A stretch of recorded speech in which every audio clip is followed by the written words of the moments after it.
አሁንም ዝማሬ መላእክት ያሰማልን። እየዘመረን እያመሰገንን እንቆያለን። እግዚአብሔር ከሁላችን ጋር ይሁን። ስለት ደግሞ እንደዚህ እየተናገረ ከዛ በመቀጠል ደግሞ ወንጌል እየተማርን እንቆያለን። ስለት 1000 ብር አስገብተዋል። አመስግኑልን።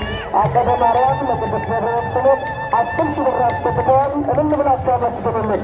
አሁንም ከሳውዲ ከውጭ ሀገር ማለት ነው 10,000 ብር ስለት ለቅዱስ ገብርኤል አስገብተዋል። አመስግኑልን። ስለት አሁንም 2,000 ብር አስገብተዋል። አመስግኑልን። እልል እያላችሁ አመስግኑን ይሆናል።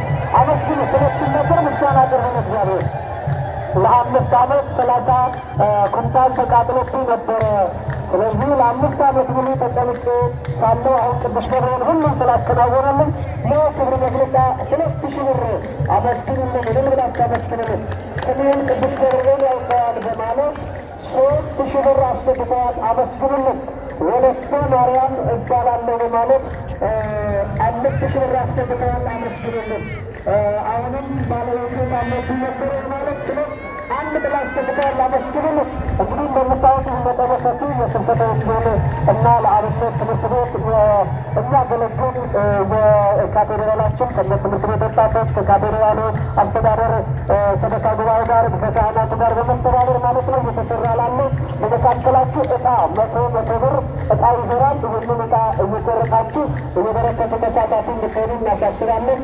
ልጆ መጥፎ ነገር ውስጥ ገብቶ ነበር 400 ብር አስገብተዋል። ስለሰማይ በማለት እህቱ 4 ዓመት አትሳለምን ነበር መስቀል ለቅዱስ ገብርኤል ነበርኩት አሁን ተሻለልኝ። 500 ብር አስገብተዋል። ታምሜ አንድ ነበረ አንድ ጥላና 300 ብር አስገብተዋል። የተከበራችሁ ነገረ እንደማደራችሁ እንኳን ለገናነ መልአክ ለቅዱስ ገብርኤል ዓመታዊ በዓል በሰላም አደረሳችሁ። እግዚአብሔርን አመስግኑት።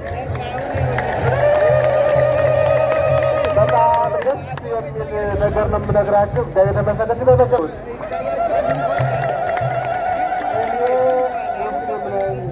መሐመድ አህመድ እባላለሁ። እጅግ ከባድ ችግር ነበረብኝ። ለመልአኩ ለቅዱስ ገብርኤል ነገርኩት። መልአኩም ሳይውል ሳያድር ችግሬን ሁሉ ፈታልኝ። 700 ብር አስገብቻለሁ። አንድ ሕፃን ያመጣት እግዚአብሔርን አመስግኑ። ሰው ማነው ያልኳችሁ? ሰው ማነው? እንግዲህ መሐመድ ይባላል።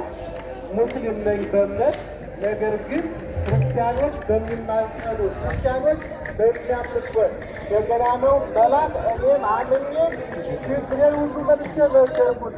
ችግሬን ሁሉ እያንዳንዷን ሳይውል ሳያድር ምናለም ተስታድጋ ያላበሱ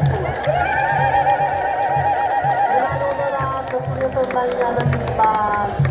አሁን የዚህን ወንድማችን ዛሬ የሥጋ ችግሩን ገናናው መልአክ ፈትቶለት ይህንን የተናገረው ሁሉ ወንድማችን በነፍስ እንዲድን የሥላሴን ሲያገኝ የእምነት እምነቱን እግዚአብሔር አበስቦ